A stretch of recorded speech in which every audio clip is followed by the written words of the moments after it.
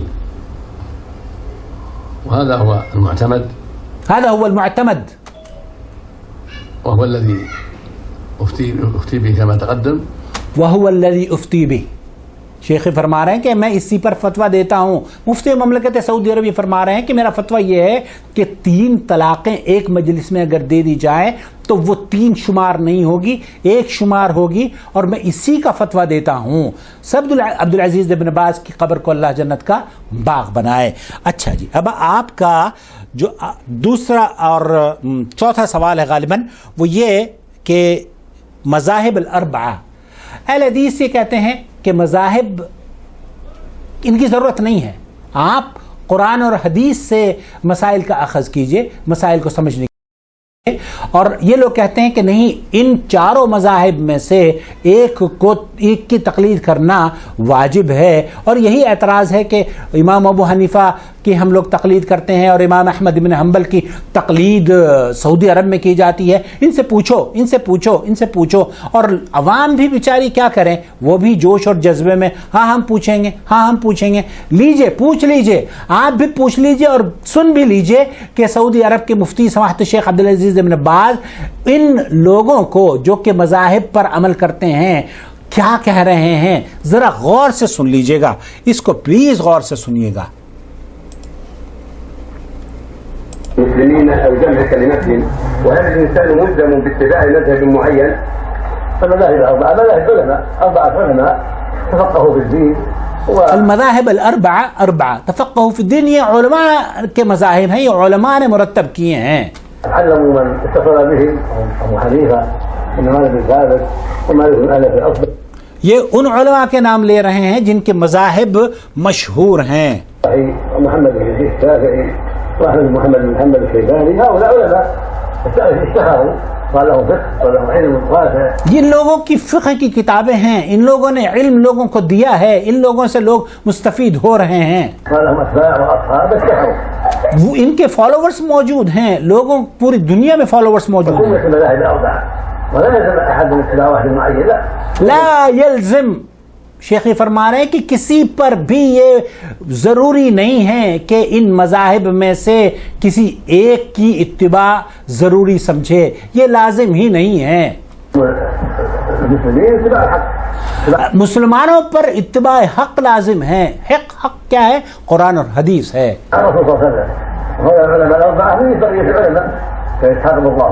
یہ 4 ائمہ جو گزرے ہیں، جو کہ الیاس گھمن صاحب کے مذاہب جن کا نام لیا ہے، ان کا شیخ عبدالعزیز بن باز بھی انہی کا نام لے رہے ہیں. کہہ رہے ہیں یہ بڑے علماء گزرے ہیں، ان کا احترام کرتے ہیں، ان کی قدر کرتے ہیں، ان کے علم سے ہم اپنے مسائل کا حل تلاش کرتے ہیں. لیکن دین قرآن و سنت کا نام ہے.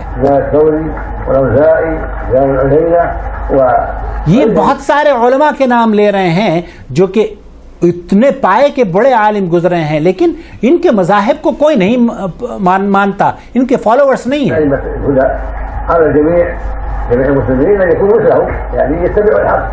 ان سب کی طرح سے جتنے بھی علماء کے نام لیے ہیں، امام حنیفہ ہیں، امام اوزاعی ہیں، امام مالک ہیں، امام شافعی ہیں، ان سب کی طرح سے بنیں، ان سب کی طرح سے قرآن اور حدیث کو سمجھیں، ان سب کی طرح سے اپنے اعمال کو قرآن اور حدیث کی دلیلوں سے درست کریں.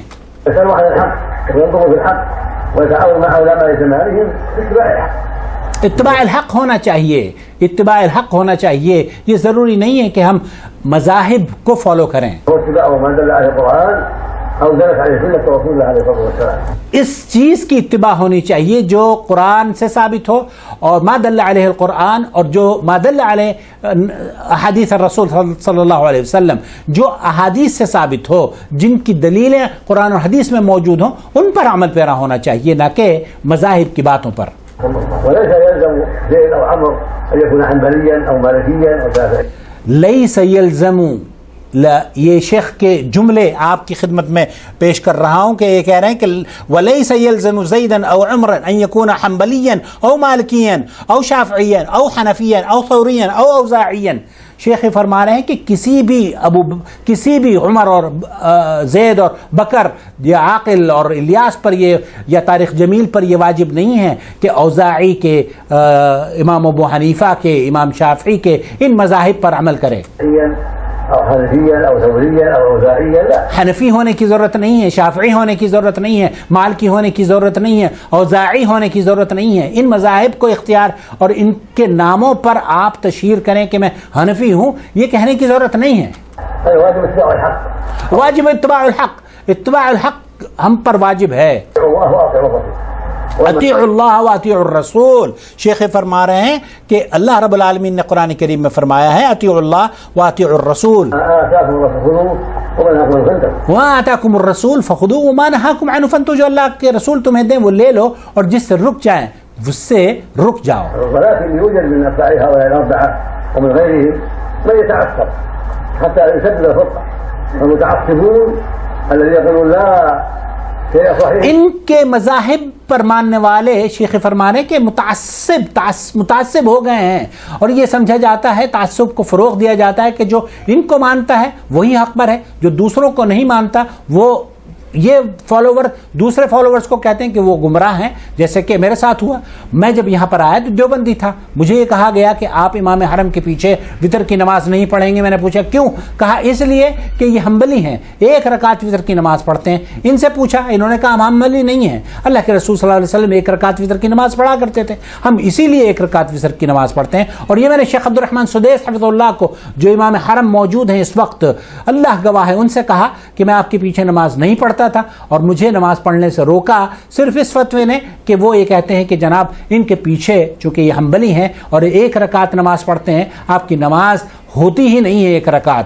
اب آپ یہ بتائیے کہ میں کیا کروں؟ تو شیخ نے فرمایا کہ نہیں، ہم مذہب کو فالو نہیں کرتے، قرآن اور سنت کو فالو کرتے ہیں. اور شیخ عبدالعزیز بن باز بھی یہی کہہ رہے ہیں. شیخ عبد الرحمن سدیس کا خطبہ پیغام حرم کے نام سے ان کی آواز میں اس چینل پر موجود ہے، وہ بھی سن لیجئے گا.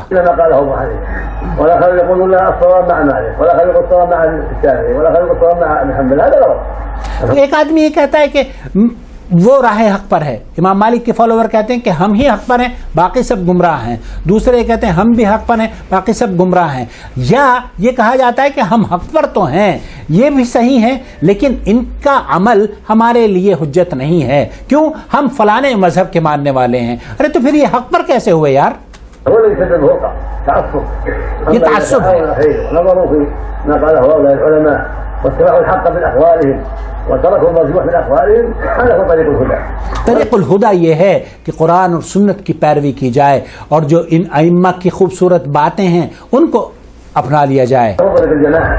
لا يتعصب الحنفي الحنفي والمالكي المالكي والشافعي للشافعي والحنبلي الحنبلي والأوزاعي الأوزاعي والظاهري للظاهري. لا، هذا يكون الهدف، يكون الهدف. شیخی فرما رہے ہیں کہ حنفی، مالکی، شافعی، حنبلی، یہ جو الفاظ ہیں یہ ایک تعصب پیدا کرنے کے لیے لوگوں کے ذہنوں میں ہم ان کو بار بار ریپیٹ کرتے ہیں کہ جناب سعودی عرب والوں سے یہ پوچھو، فلانے سے یہ پوچھو. اس کی ضرورت نہیں ہے میرے محترم، اس کی ضرورت نہیں ہے. آج تفرقے کی ضرورت نہیں ہے، آج اتحاد کی ضرورت ہے. آج ہمیں قرآن و سنت کی طرف لوٹنے کی ضرورت ہے. لہذا براہ کرم اس طرح کے پیغامات لوگوں کو نہ دیجیے. بہرحال آپ کے لیے یہ ضروری نہیں کہ آپ کسی ان ائمہ اربعہ کے مذاہب کی تقلید کریں. یہ مفتی مملکت سعودی عرب نے آپ کو پیغام دیا ہے، خلاصہ کلام یہ ہے، اور مولانا الیاس گھمن کا جواب بھی یہ ہے. یہ اب اس کے بعد شیخ الیاس گھمن صاحب کیا کہہ رہے ہیں وہ ایک بار میں پھر آپ کی خدمت میں پیش کروں گا تاکہ ہم یاد دہانی سے کام لیں. منورہ مسجد نبی میں امام ابو حنیفہ کا نام بالکل روزے کے سامنے لکھا ہوا ہے. کو تم بھی اپنی مسجد میں لکھو امام ابو حنیفہ کا نام. مسجد میں مسجد نبوی میں امام ابو حنیفہ کا نام لکھا گیا ہے. تم بھی لکھو اگر صحیح ہو اور امام ابو حنیفہ کی عزت اور قدر کرتے ہو تو ان کا نام اپنی مسجدوں میں بھی لکھو. دوستوں میں آپ سے پوچھتا ہوں مساجد میں امام ابو حنیفہ کا نام لکھنا کیا حق کی دلیل ہے؟ اس میں کوئی دو رائے نہیں ہے. وہ بہت بڑے امام ہیں, ہم ان کی قدر اور عزت کرتے ہیں. اللہ ان کی قبر کو جنت کا باغ بنائے اور ان کو اللہ رب العالمین جنت الفردوس کے اعلیٰ مراتب عطا فرمائے. یہ ہماری دعائیں ہیں. اور ان کے خوبصورت جو فتاوے ہیں اللہ رب العالمین ان سے ہمیں علم حاصل کرنے اور استفادہ کرنے کی توفیق سے نوازے. لیکن کیا ان کے نام کو مسجد کے اندر اللہ جہاں لکھا ہوتا ہے وہیں اس کو بھی لکھنا چاہیے؟ یہ ایک سوال میں آپ کے لیے چھوڑ رہا ہوں. اچھا, ایک اور چیز میں آپ کو لے کر چلتا ہوں. مسجد نبوی میں اگر شخصیات کا نام مساجد میں لکھنا ہی ان سے محبت کی دلیل ہے تو کتنی مساجد ہیں حنفیوں کی. مولانا الیاس گھمن کے شہر میں کوئی اگر میری آواز ان تک پہنچے تو ان کی مساجد میں پلیز پلیز پلیز مجھے کوئی ویڈیو جہاں پر یہ خطاب ہو رہا ہے وہاں کی ویڈیو کوئی بنا کے بھیجے کہ ان کی مسجد میں کتنے ائمہ کے نام لکھے ہوئے ہیں. کیا امام ابو حنیفہ کا نام وہاں پر دیوار پر کسی نے لکھا ہوا ہے؟ میں حنفی رہا ہوں, میں تقریباً عمر کا زیادہ حصہ 40 سال میں نے حنفیت میں گزارے ہیں.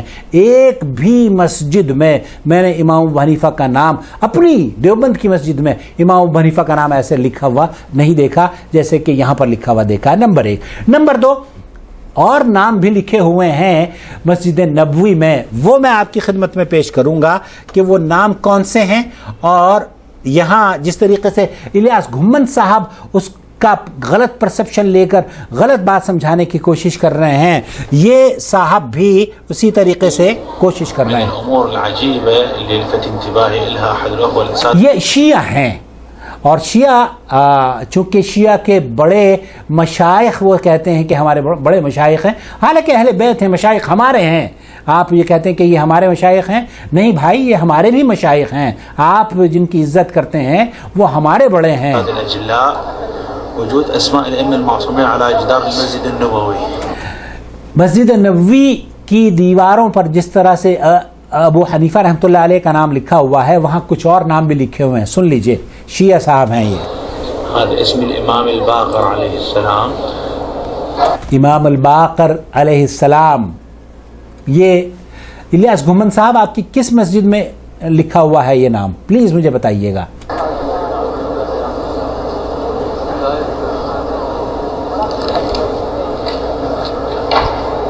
اسم الامام موسیٰ ابن جعفر علیہ السلام, موسیٰ ابن جعفر علیہ السلام. کتنی مساجد ہیں احناف کی جس میں یہ نام لکھے ہوں؟ انصاف سے کام لیجئے گا اللہ کے لیے. ہم اپنے ویڈیو جو ہم آپ کے پاس جہاں تک ہماری آواز پہنچ رہی ہے, اگر الیاس گھمن کے شہر میں ہو تو پلیز ان در و دیوار کی جس مسجد میں شیخ خطبہ دیتے ہیں یا نماز پڑھاتے ہیں پلیز مجھے بھیجیے تاکہ میں تو دیکھوں یہ نام وہاں پر موجود ہے یا نہیں. اگر ان ناموں کی عقیدت اور ان کی قدردانی صرف اسی سے ثابت ہوتی ہے کہ انہیں دیواروں پر لکھوانا چاہیے تو آپ نے یہ نام لکھے ہوئے ہیں آپ کی مساجد میں یا نہیں, یہ میں دیکھنا چاہتا ہوں. اور ویڈیو جو دیکھ رہا ہے, بہت سارے ہمارے احناف بھی ہمارے بھائی ویڈیو دیکھتے ہیں, پلیز ہمیں کمنٹ میں بتائیے, کمنٹس کیجئے کہ کتنی مساجد میں آپ نے ان علماء کے, ان مشائخ کے نام دیکھے ہیں.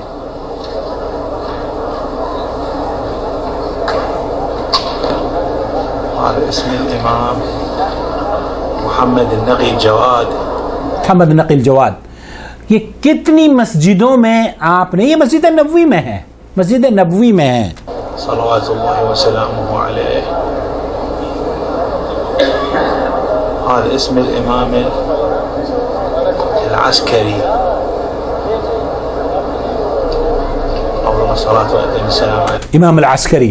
یہ شیعہ کے معتبر علماء، معتبر مشائخ اور معتبر اہل بیت میں سے ان کو نہایت ہی عزت اور احترام سے دیکھا جاتا ہے.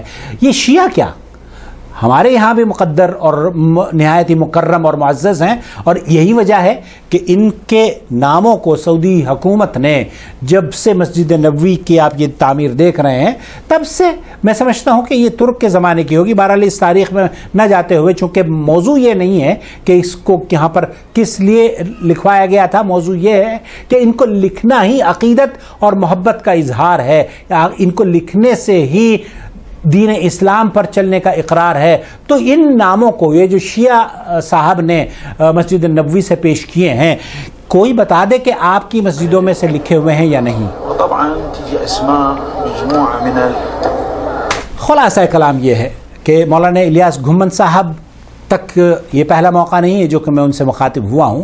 براہ کرم اس طرح کے سوالات کریٹ نہ کیجیے تاکہ جو گیپ ہے وہ اس کو پر کرنے کی کوشش کیجیے.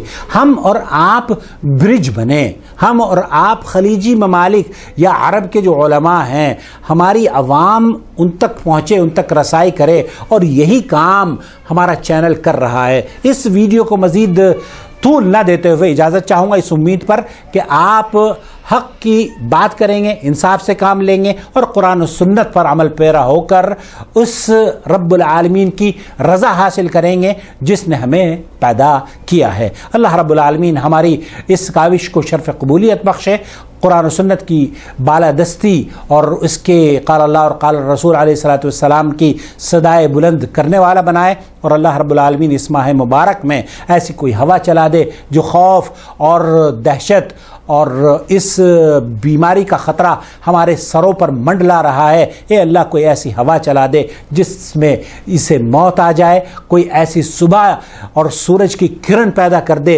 جس سے اللہ رب العالمین اس خطرناک وبا کو اس دنیا سے وہ مٹاتی چلی جائے، اور اللہ رب العالمین تیرے حکم سے اس دنیا میں پھر امن اور سلامتی ایک بار پھر آ جائے. آمین یا رب العالمین. والسلام علیکم ورحمۃ اللہ وبرکاتہ. اخوکم فی اللہ محمد عاقل، جدہ سے، مملکت سعودی عرب. اللہ ولی الذین آمنوا یخرجهم من الظلمات الى النور والذین كفروا اولیاؤهم الطاغوت یخرجونهم من النور إلى الظلمات أولئك أصحاب النار هم فيها خالدون.